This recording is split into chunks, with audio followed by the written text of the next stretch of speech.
Well, it's time for another Founders Podcast. My name is Mike Terry. I'm the superintendent of Founders Classical Academy, and today I'm here with Heather Brown, who's our associate superintendent for growth and culture. We have two associate superintendents. One is Jason Karros, who was on our last podcast, and you'll be seeing more of him. He's focused on our academics, and that means our program that all of our teachers are executing and thinking about every day in the classrooms. Right. And then, but we also have a lot of growth happening. We're adding schools all the time. We're adding grades to the schools. We're adding, additional classrooms in grades. It just seems like the numbers are constantly going up. And whenever you're in an organization that is undergoing rapid growth, I mean, we've gone from 435 students in 2012 to 12,000 in 2 states in just 12 years. Mm-hmm. And it's a lot of growth.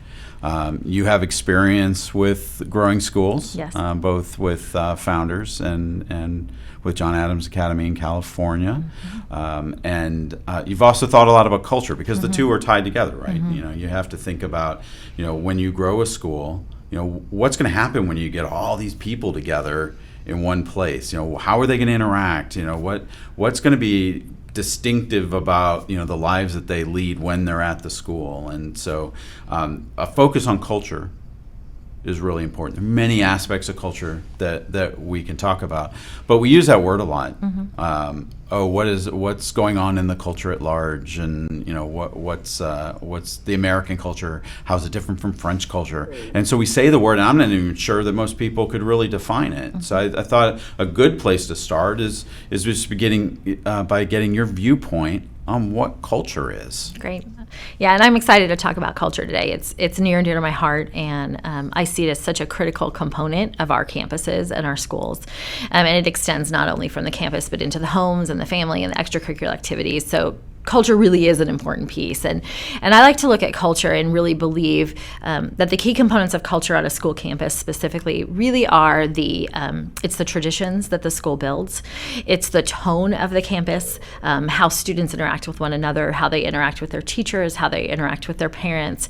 It's a culture that's built that is inclusive of the parents and bringing the families in and being a critical part of what we do. Our culture is led by our administrative staff and our students, but it really defines who you are as a campus. And an integral part of that is the academics, but then what happens as the academics come off the page?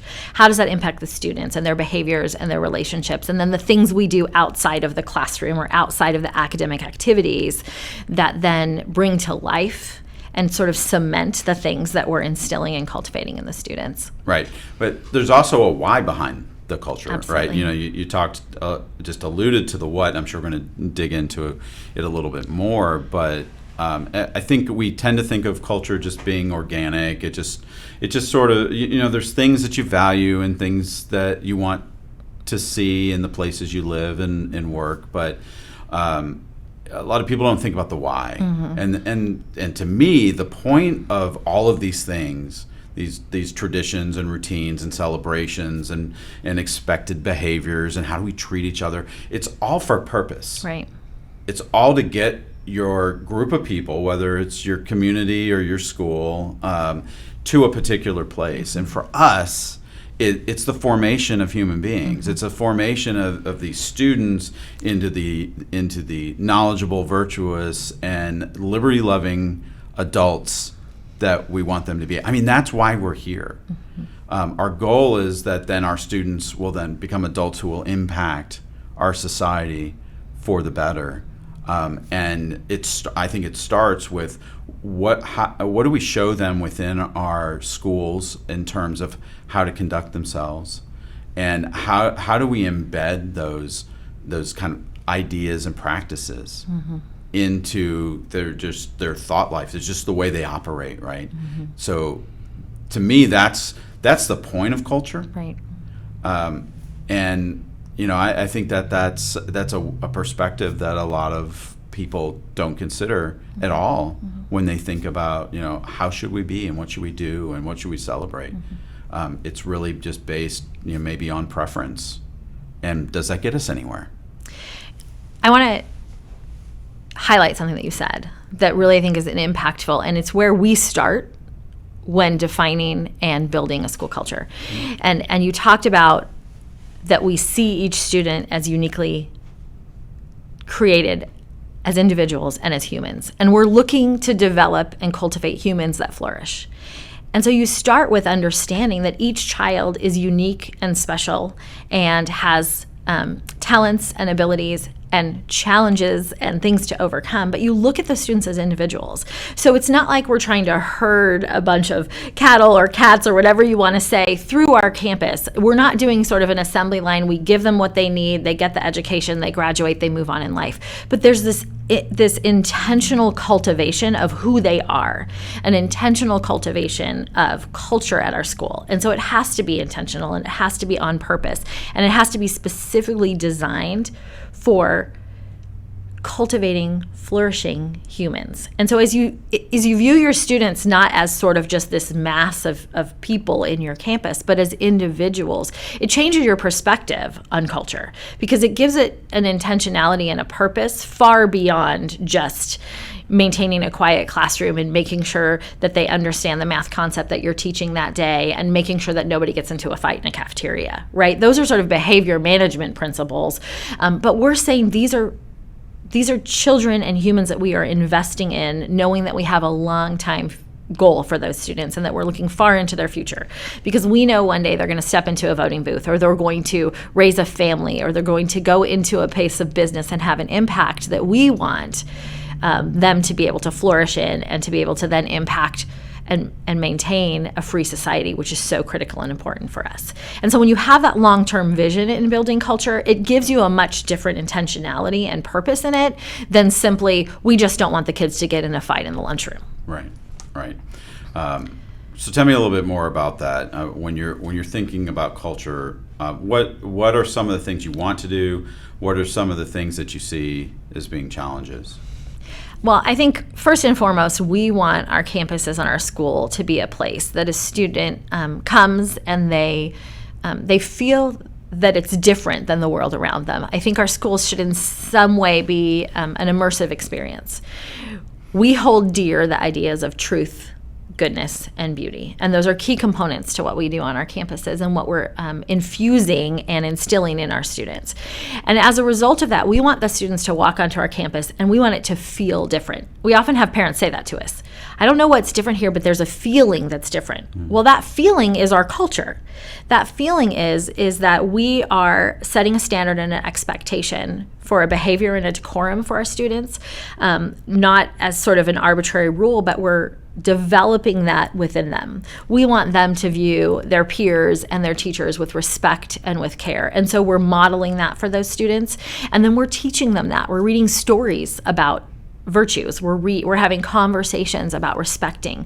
We're valuing everyone as a uniquely created human being rather than just, again, a student in a seat. And as you do that and you invest in each child and invest in the culture that you want to build, it impacts the way they talk to each other and the way they view each other on the playground. And it impacts the hallway culture as students are moving from class to class and showing respect to one another and care for one another. And so we set some rules and expectations, and we have accountability for those, but not just because, again, we want them ordered, but because we want them to say, that person sitting next to me is valuable. And if I do something to steal their learning or to interrupt their experience in the classroom where they're really having an opportunity to be engaged, or whether I devalue them as a human, that there's something wrong with that, and that we need to build within each child a respect and a care for one another and then for their teachers, which then also impacts their care and their respect for their parents, and it impacts their care and respect for our country and for our leaders. And so really developing within the student a deep level of respect for one another.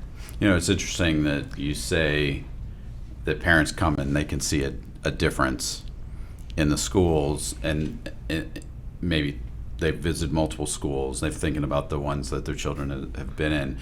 And then right either before or after, I can't remember which, you mentioned truth, goodness, and beauty. Right. You know, and that's like the very first thing I think that is, if they just listen to us at all, that they're going to see is different.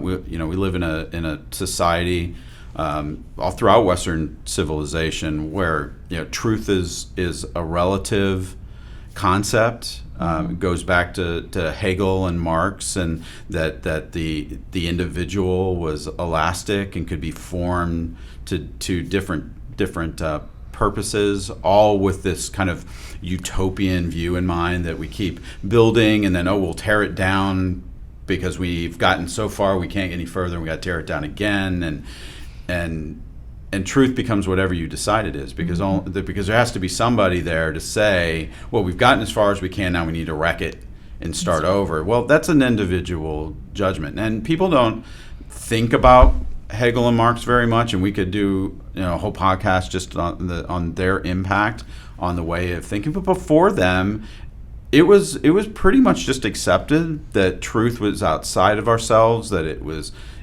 unchangeable. It just exists, and it's a real standard.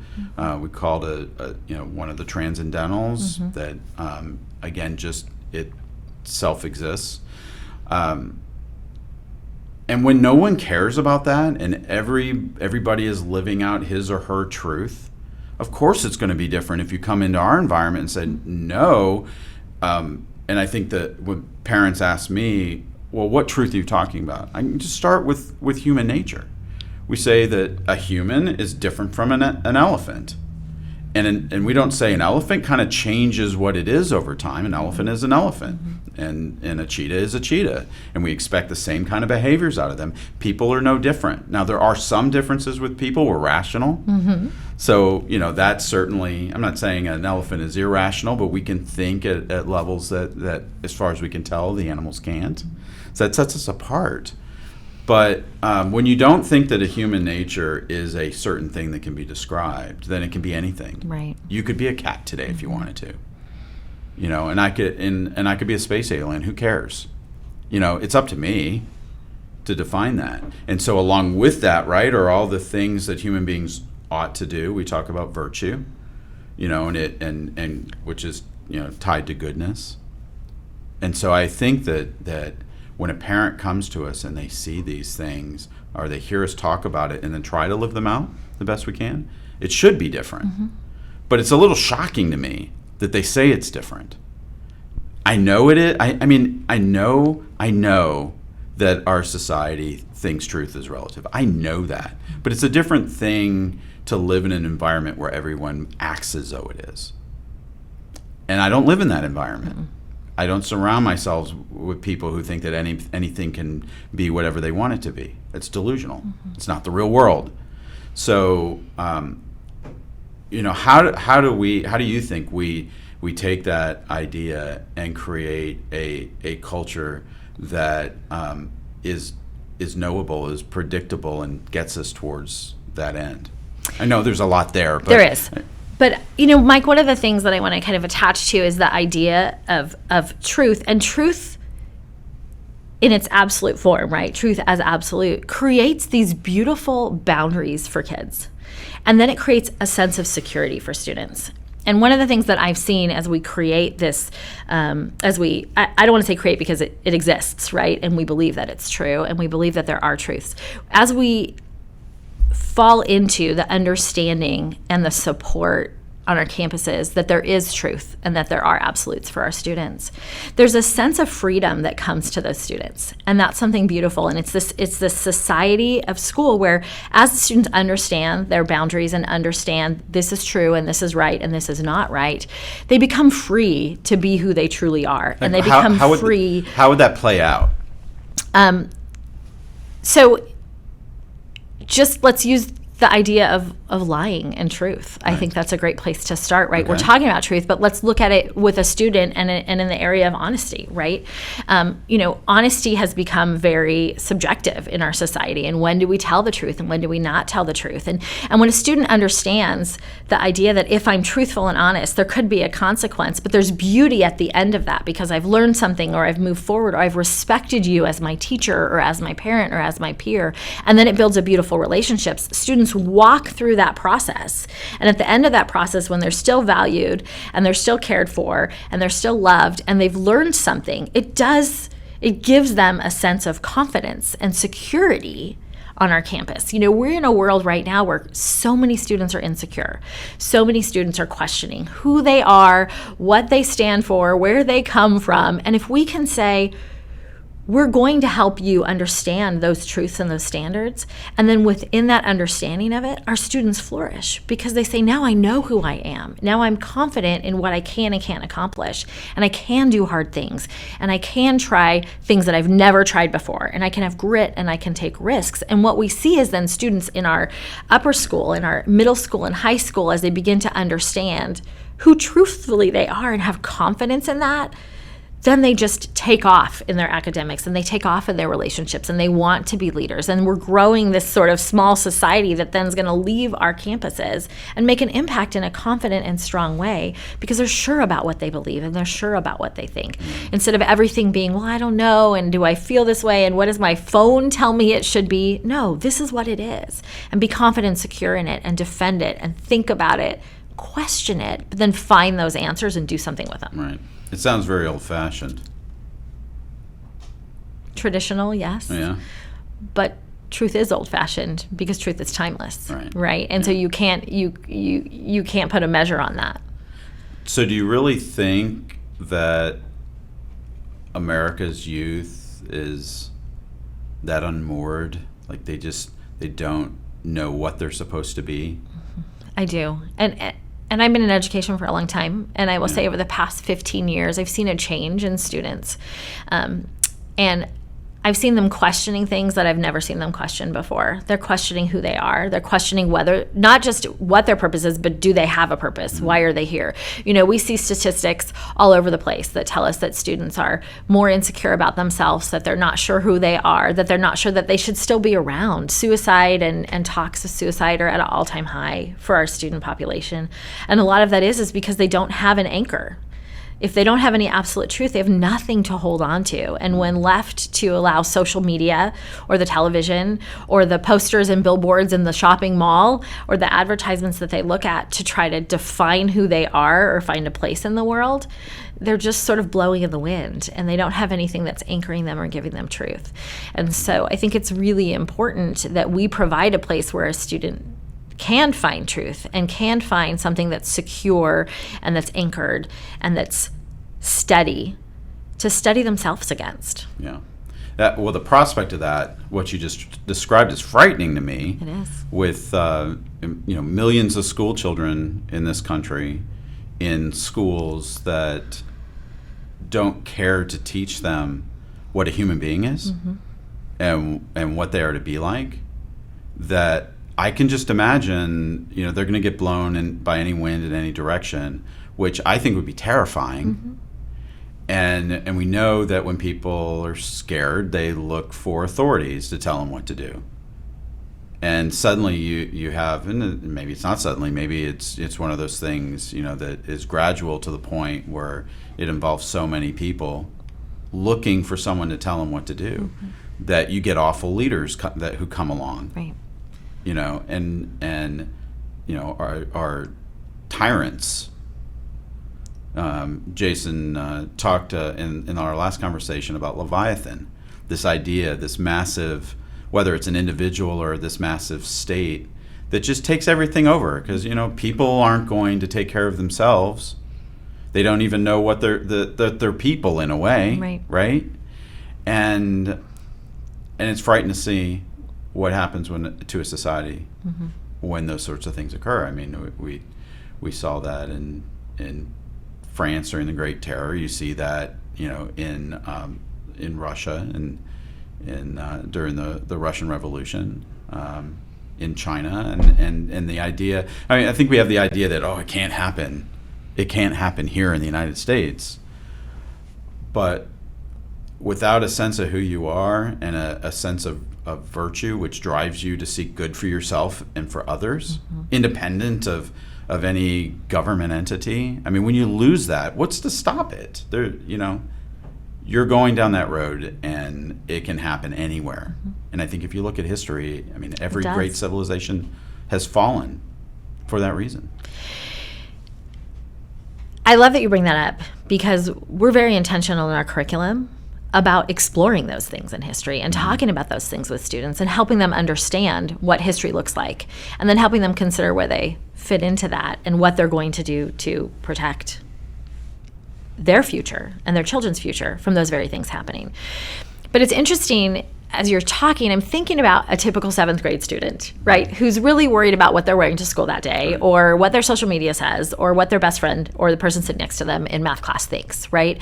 And they're not thinking globally. They're not thinking historically. They're not thinking long term. And although we implement that and really build that into our curriculum, in the mind of a 7th grader, those things aren't playing out, right? But they are looking for security, and they are looking for people to lead them. And in many cases, that's a classroom teacher, that's a parent, that's a school administrator, that's maybe an upper classman, depending on what grade level they're in. They might be looking to juniors and seniors who they see as authority on the campus or examples on the campus. And I think one of the things that we've seen as a decline is that in our nation is that we don't have a lot of great examples for students and for kids, right? They're looking to social media again for that. They're looking to the television or the latest and greatest, musician or actor. And unfortunately, those examples for students have not been stellar and have not been virtuous. I was reading an article recently about the decline in morality and exemplars for students in teaching staffs. And there's actually an uptick in infidelity of teachers with one another, teacher to teacher, teacher to parents, and also teacher to students, which is just horrific for me to try to wrap my mind around, shocking. Right? But the problem is, too, with social media and with the access to information, maybe these things were happening 20 years ago, but nobody knew. But now information and gossip and speculation is so prevalent and so available to students that these infidelities that these teachers are partaking in really become information that students have access to. Right. And so we're seeing a decline in the examples for students. And so, we started this conversation talking about what is culture and how we build culture. And I think it's critical that the adults who are leading these students, who are teaching in our schools, who are examples, do have strong virtues and are moral exemplars for the students so that they have something to anchor to. Fortunately, lots of our students have that at home, but many do not. And many have access to things on the internet that we would never want them to see. And so they're looking to that, for example. So I think a critical part of us building school cultures in our schools is the staff that we hire. And I know that you have some strong feelings and thoughts about that as well as you're leading us in our schools. But maybe you could share a little bit about what you look for when you hire school leaders and when you're putting people in place to lead these children and these families. Well, we talk a lot when we think about hiring staff about their knowledge that they have. Do they know their subject areas? Do they have a passion for what they teach? But really, this idea of virtue is so important. Mm-hmm. And most people don't have a background in virtue, but a lot of people have an understanding of a basic moral code. Mm-hmm. And I think you find that a lot of people can articulate that, and then with a conversation, you learn that they really do value virtue. They just didn't have the words for it. Mm-hmm. But you got to have it. But we also recognize that people are fallible and they make mistakes, and sometimes those mistakes are catastrophic, and you can't pick up and move on with it. You have to make a decision to go in a different direction with other people. But when you're in the business of people and forming them, you just have to be careful. You have to be thoughtful, and if you're bringing in people who don't have a well-formed concept of truth, and they don't have a well-formed understanding of goodness and the character attributes that you need in order to pursue it, you're taking a big risk. Yeah. And we talk a lot with all these stories coming out of these awful things that teachers have done to students and to each other, and they're in the news all the time. You become more aware of the impact on kids, and we say we've got to protect the kids.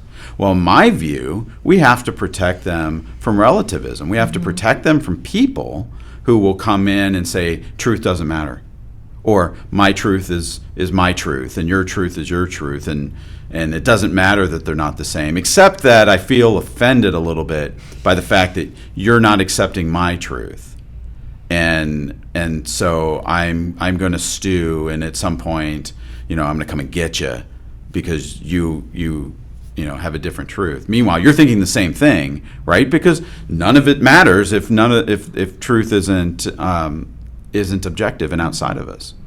And this is the muddle that we're dealing with, right, with a lot of people. And I think for the most part, we've at the beginning of every year we have all of our new teachers to training, our Founders Teacher Initiative, which I love. We've been doing it, as you know, for a number of years, and you've had a chance to take part in that as well. And it's a lot of fun to talk to all those teachers, because these are all these new people that the headmasters have been out looking for, and hopefully they found just the right person for each one of these things, who happens to agree with our priorities, both our pillars, knowledge, virtue, liberty, but also the importance of being a moral exemplar. It's a lot of pressure. It is. Right? I mean, you make a mistake in that area, and like I said, it could be catastrophic. But I think we have to value those things. I think we have to seek out people who agree, and frankly, it's disappointing to see that this is not something that most public schools care about. Character is not part of the interview process. They do a background check, and that's kind of the character check, right? But apart from that, they don't seem to care who they put in front of people as long as they're certified. And this is not a knock on certification. I was a certified teacher in Texas when I taught. But it is to say that just because you're certified, doesn't mean that morally you're the right person to be in front of students. And I think that might be a tough thing for public educators to hear. But the Texas Constitution says the purpose of education is the diffusion of knowledge for the end of protecting individual rights. And I think we've already said, without a culture formed around truth and goodness, you're not going to achieve that goal. And so, in my view, I think districts need to take, the Texas districts anyway, need to take another look at why they exist. Because I don't think that in many respects are contributing to a positive culture in our society at large. As I hear you explain that and share that Texas Constitution with us, it reaffirms in me the tremendous responsibility that we have as school leaders in a school. Parents are entrusting to us, and as a charter school, parents choose to bring their children to us. It's not like we're just the neighborhood school where you automatically go to the school that's 2 blocks away. But parents are making an intentional choice to bring their children to us, and that is a great responsibility. And at Founders, we don't take that lightly. We understand the weight and the responsibility of those children being in our care. And for some kids, especially the littler ones, they're with us more time awake than they are with their parents during the week. And so I think it's important that our teachers understand that responsibility, and that we understand that as school leaders. And I think that's a big part of our culture, because as we understand that responsibility, we also understand the critical partnership that we have with families. They've trusted us with their children. And then we in turn want to partner with them to continue to build a strong school culture and to invest in their children. And that's a big part of the school culture at Founder Schools. Yeah, well, you make us sound very serious, very stern people. You're going to be formed a certain way, and you're going to act a certain way, and it seems very, very limiting. But yet you said it's freeing. What's going on there?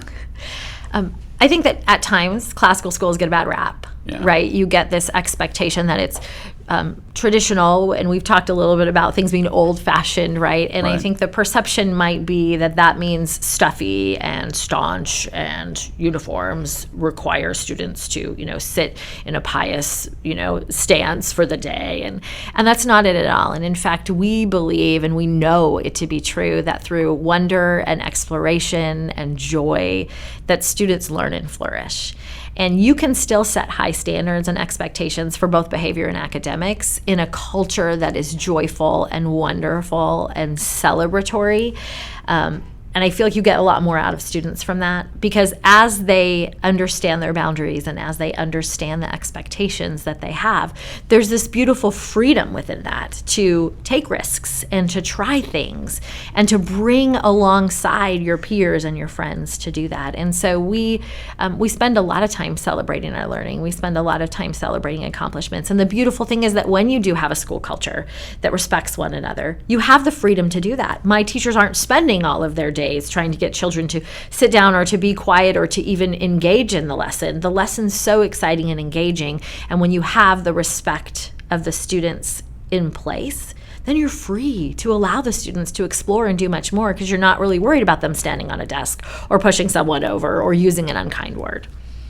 How do you convince kids that this is freeing? I mean, again, a lot of the parents. So there's really two questions there. One is, how do you convince kids that this is important, that it's freeing, it really is good for them, because it feels like constrain. And then, with the parents, a lot of our parents are saying, yes, I want my student to have a strong moral character. But how am I going to know when you've accomplished your purpose in the schools? How do you convince the kids that it's important? How do you prove to the parents it's actually happening? I think those are great questions. I think first and foremost with the kids, it's experiential. And I think it requires an intentional conversation with the students and inviting them into it, right? So we're not thrusting it upon them, but we're including them in that, right? And so as you set an expectation for the students and they meet that expectation, whether it be behaviorally or academically, you celebrate it, and then you talk them through it. Because we were able to accomplish this, we now can do this in our classroom, right? One of the most beautiful things that I see in many of our classrooms is at the point in the year when you can get, and it often doesn't happen until students are a little bit older, I would say third or fourth grade, where kids don't have to raise their hands anymore.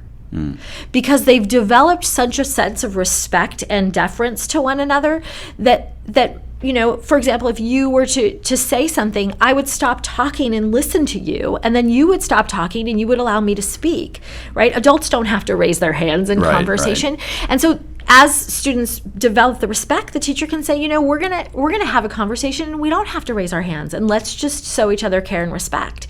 And parents will walk in, or visitors will come into our campus and say, how is it that students don't have to raise their hand or take turns? Because they naturally do it because they've experienced it and they see the beauty and freedom in that, right? So they can engage in adult, respectful conversation with one another. Right. So a lot of it is just intentionality with the students and talking about it. And there's times where you have to say, we really haven't been respecting one another. We're going to go back a little bit and rein it in, and let's see if we can develop once again the freedom to do those things. Right. So it's being intentional about conversation with those things with the students, inviting them into it, having them think through what their decisions are and what the implications and consequences are, and then also what the benefits and joys are of those good decisions. Yeah. I think with parents, the way they know it's happening, there's a couple of things. First, like I said, as we started our conversation, they come on the campus and it feels different, right? That students are respectful, that they'll make eye contact, that they're not wearing pajamas to school, right? That there's expectations for how students dress, speak to one another. It just creates a pleasant and inviting culture on the campus. But we often find that parents will come to us and say, our students are talking about virtue at home. I'll never forget a mom that was in car line to drop off their student, and they maybe were frustrated or saying some words in the car that weren't edifying about the car in front of them or how long the process was taken. Car line is a great test of virtue in our families, and a student corrected the parent using our virtues and said, Mom, you're not showing self-governance in the car line, right? And so although parents don't necessarily want their children correcting them, that's how they know it's sinking in. Right, and that's how right. they know it's impacting their child, because their child not only is reciting the virtues or talking about them and what they read, but they're applying them to a real life circumstance and noticing either the virtue in play or the antithesis of the virtue and what that looks like. That's brutal. When the child points out, when your kid points out what you're doing wrong. But that's the thing about virtue, and really, as we're trying to protect our culture and have it continually be the rails or the shell that around us, holding us all together, moving us towards a goal that we have to be prepared even as adults to continue to grow and to understand these things. So I think it's as hard as it probably is to hear your kids say, "Come on, Dad. Come on, Mom. This is you're not exhibiting patience right now. You're going to have to persevere through it." You're like, "Okay, please stop talking." That's great. Well, I mean, on the other hand, though, I mean, I'm still as much as I'm lauding the kids' correction of us as adults, I'm waiting for those middle schoolers to keep their school clean. And I'm waiting for them to own that. I can't tell you how many middle schools I go into. Poor middle schoolers. We pick on them. It's such a hard time, but we do it because I think we all remember how hard it was, and now that we get to see it, it's like how are we going to help these children grow out of this phase, because we need them to grow out of it soon. And begin to take responsibility for themselves. It's part of the process. The process. But I would think that establishing culture for middle schoolers in a new school must be something else. It's a challenge, and Right. Middle school teachers hold a special place in my heart, and need a couple of extra cups of coffee or pats on the back or thank yous, because they really do take on a big challenge. But I don't want to create the assumption that the children on our campuses are perfect. Yeah. They're children, Yeah. and they're flawed, and they make mistakes. And I think that's the beauty of using the word cultivate, rather than sort of just we're building or developing or making it happen. The Right. cultivation is something that takes time, and it takes care, and it takes intention, and sometimes things are going to struggle, and that's okay, because what we learn and what we get from that struggle is beautiful. And so there is no false idea that our schools are perfect and that our students are perfect. But I think one of the things that makes us unique at Founders is we have a long-term vision for these kids, and we're in this for the long range, right? And someday those middle schoolers, as high schoolers, will walk through the hall and pick up their trash and maybe somebody else's, right? But it doesn't happen overnight. But that speaks back to the fact that it has to be on the front of our minds. One of the biggest killers of culture is when we lose sight of that long-term vision, right? And that often happens in a school sometime in mid-October or November as the weather gets a little dreary and the expectations of the curriculum starts to rise. You're no longer just doing review in the classroom. There's more and more difficulty in the concepts that you're putting before the children, and it's getting dark earlier and the days are getting shorter, and there becomes a weariness, and we can quickly, as school leaders or teachers or parents, get fatigued in our intentionality about culture. And that's when we need to be even more diligent in investing in these kids and understanding you may be a 7th grader now and wiggly and difficult and challenging, but there's a long-term plan for you, and I'm going to stay the course. Yeah, that's good. Let's talk for a minute about respect. We're not that far removed from the assassination attempt on our former President Trump, and I think regardless of what you feel about him, hopefully you're horrified that sort of thing can happen in our society. But one of the things that I expected, and sure enough it happened, is that we find out that the alleged shooter was a loner, and that I think there was an interview with a kid who said, "Oh yeah, he was picked on for what he wore," and I'm looking at that kid on TV, or young adult. I guess he's in his 20s, and I wanted to look at him and say, "You knew that? What'd you do about it? You just let that happen and look the other way?" Because I didn't hear you say you got involved and stood up for the guy. Is that something that I mean, I guess instead of phrasing it as a question, talk to me a little bit about the respect factor on campus. What would we expect kids to pick on other kids and have everyone just look the other way like it wasn't happening? You know, that idea of responsibility beyond yourself is a big one, right? And it's a hard thing for especially students to understand, because if you look at the development of a child, they're very self-centric for a while, right? And that's kind of how their brains work.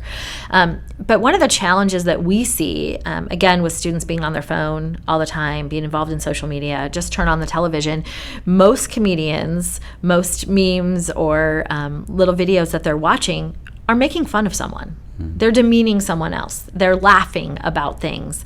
They're highlighting people's mistakes or failures or challenges, or whether or not they have braces or glasses or drop their books on the way to class, right? And so that's what students are being barraged with all the time. And so what we're trying to do is really countercultural. And I think in being in education for quite a while, I've seen a difference in students, and they're less inclined to stand up for the person sitting next to them, or not join in the laughter. And so that's a battle that we've really been struggling with on campus, and helping students, again, view that person sitting next to them, regardless of their hair color or nationality or what car their parents drive or how coordinated they are on the basketball court, that they are a human that deserves and should be required to be respected, right? Right. And so that's a challenge that we're facing all the time. And so our teachers play a big role in that, and how they conduct their classroom and how they teach students to respond. You know, we still call people with courtesy titles. You would be Mr. Terry on my campus, not Hey Mike, right? Yeah. And I think that's important to show an example of that respect. And then when there is a conflict, instead of saying, hey, don't say something unkind to that person, or don't punch that student in the lunchroom, but do you understand what your behavior does?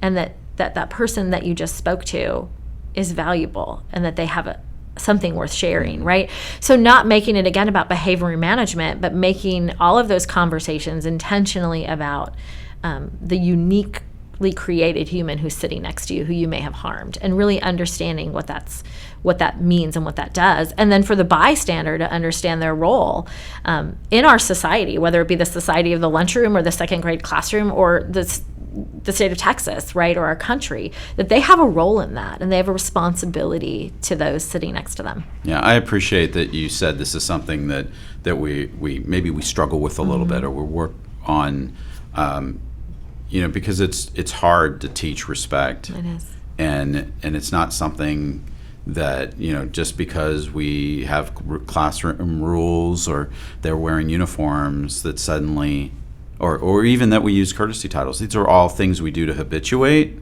good attitudes towards each other. But we're still human beings, and we have a lot of kids come in having seen a lot of bad examples, and that's unfortunate. And sometimes we're the bad example, and that's unfortunate too.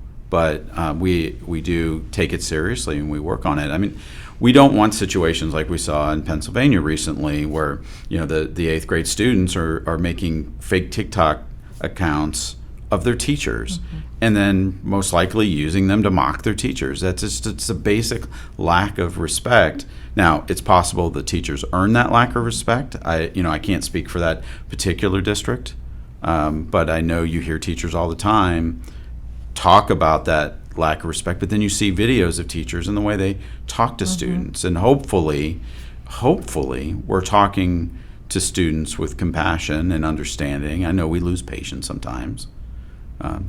Teenagers are difficult, and they seem to be the ones doing these sorts of things. I think elementary kids just sort of naturally love their teachers, and they're naturally looking at. Of course, my phone would ring in the middle of this, but they're looking for that leadership, that guidance, and they trust that individual. It completely changes in middle school and high school, unless you have teachers who are thoughtful about it, and hopefully our teachers are doing that. I want to encourage them to. Mm-hmm. If they're listening to this, hopefully, I'm not going to look at the camera because I don't want to lecture them directly. But I mean, hopefully, if they're listening to this and they're listening to the things their headmasters are saying and they're listening to what we're telling them in teacher training, that they know how important it is to the culture of a school that there's a sense of respect for one another. And and I hate to say that everyone knows his or her place, but we all have a place. And we need to respect those who have a different responsibility from us. And I think that's in an egalitarian sort of culture that's challenging. I don't think it should just be completely thrown out, because some people do have more responsibility than other people, and some people have responsibility for some things that are different than other people. And I think that's part of where the respect factor comes in. I agree. Yeah. Anything else we should unpack? We've been at this for a little while now. No, I mean, I think culture is something we can talk about for hours, right? Yeah. It's something that that makes kids want to come to school and makes them feel like they have a special place there and have an importance there and have something to contribute. And I think that's very important. So I think we could talk about culture all day, but I just appreciate that we've taken the time to do so. And hopefully we've, maybe made a teacher or a school administrator or a parent think a little bit about that and think about the intentionality that we're trying to accomplish in our school and that we're prioritizing. And hopefully parents will join us in being intentional about how they view school culture and how they set their students up to walk into our campuses with an attitude of respect and an open heart and a positive approach to our expectations and high standards that then cultivate a really strong citizen. Well, I think that's a great place to stop. Great. So let's put a wrap on it there. Sounds and good. I'm glad that you want to talk about this more, because I think that there is indeed a lot more to discuss. Well, thanks for the time. I appreciate it. Thank you too. I appreciate the opportunity. All right.